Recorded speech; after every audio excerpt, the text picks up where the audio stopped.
Now, our next guest has brought the fact to our attention that Apple, so the big behemoth, has lost approximately a dozen long-standing, high-ranking executives in recent months. So that's raised some concern amongst Apple shareholders.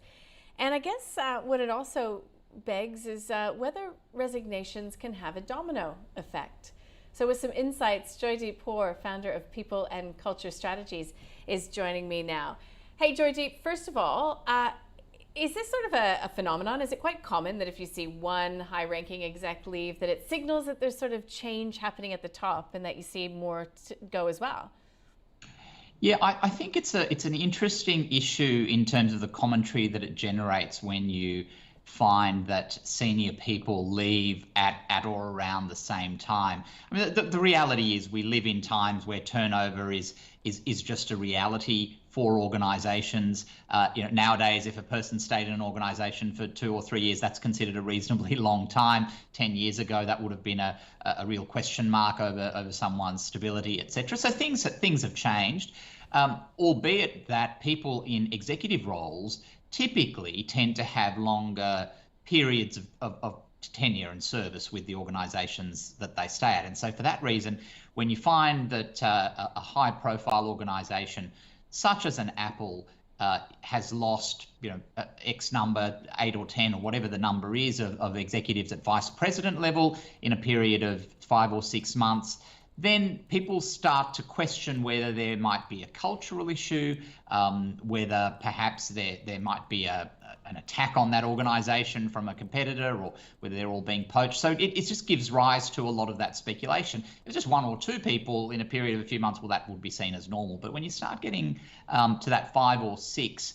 particularly when it's within your executive ranks, absolutely, people start asking some serious questions. Okay.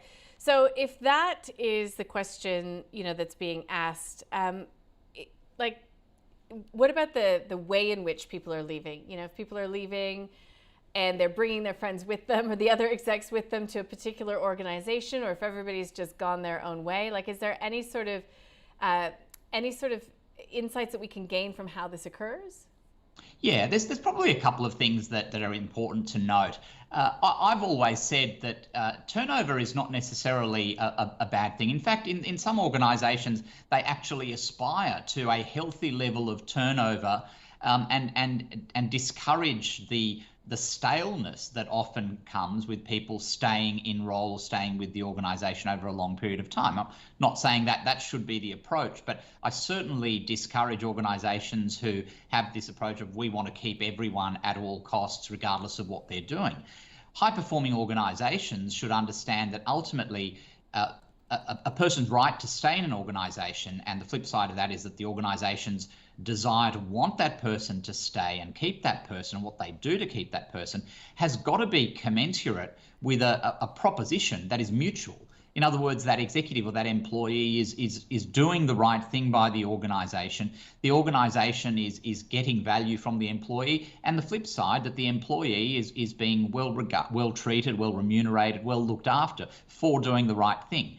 If there is some imbalance in that equation, then the question should be asked by both the organisation and the individual as to whether I should be staying, or in the case of the organisation, whether we want this person to be staying. So it's about looking at value all the time in the employment relationship, rather than just saying, well, it could be hard to replace that person, or we don't want the message being sent that there's a problem if that person leaves. So that's fundamentally a cultural challenge for organisations. But you're quite right. The circumstances in which people leave and where they're going can become a critical question, because if you've got 4 or 5 people who leave one organisation and all end up working in another organisation, then clearly you've got some issues going on around how the first person who's left no doubt has stayed in touch with a number of other peers, whether there's an active interest in people from your organisation from that competitor or whoever else that organisation may be that they're going to, should be a lot more alarming than if people are leaving for a variety of reasons.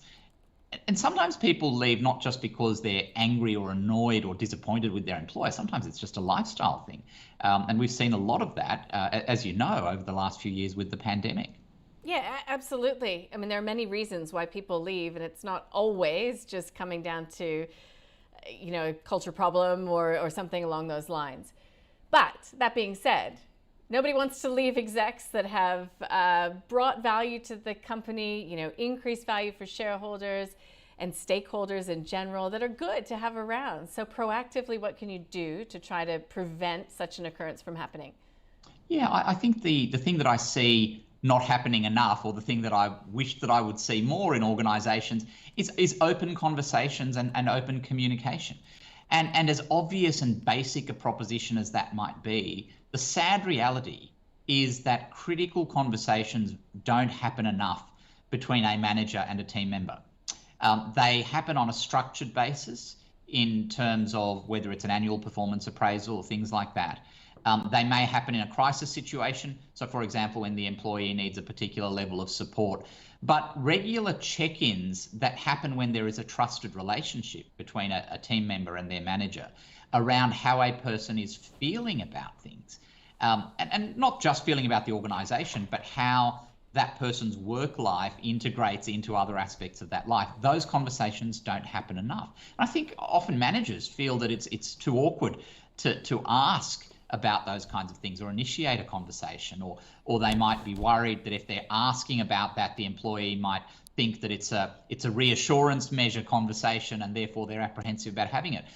The truth of the matter is the more informed leadership in an organisation are about how their people are thinking and feeling, they are going to be able to take proactive steps to retain those people if they want to, or at the other end of the spectrum, work with that employee to perhaps transition that person out in a manner that is not adversarial and that could actually be a win-win. And as strange as that might sound, we work with our clients a lot to make that happen. That's actually in a lot of people's interests. So communication, as cliched as it might be, is absolutely the key, but it does take courage, and it's got to be something that organisations systematise. They make it a requirement of their leadership that they're checking in with their people on a regular basis, not just when there's a crisis or not just as part of a performance appraisal.